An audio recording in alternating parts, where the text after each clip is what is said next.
In this video, I will show you how to delete my Quora account.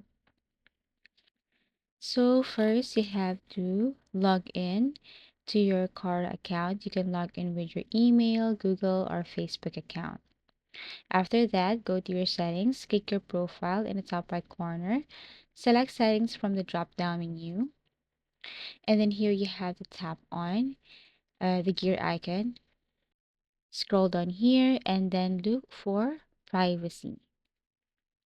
On the left sidebar, click Privacy and then find a section that says Delete Account. You can see it right here. So what you're going to do is you have to scroll down and you have to tap on Delete Account.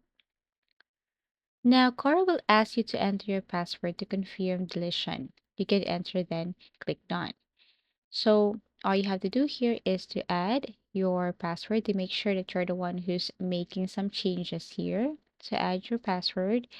And then after that, once confirmed, your account will be permanently deleted after 14 days. If you log in again during this period, the deletion will be cancelled. So that's it. All you have to do is click done, and then your Quora will be permanently deleted for 14 days. So you have to take a note that after deleting the account, all your content, answers, questions, upvotes, comments will be removed permanently. Your profile will no longer be visible to others, and you cannot recover account after the 14-day grace period. So in short, if you want to recover your account, just log in within the 14 days grace period. So that's how easy it is to delete my Quora account.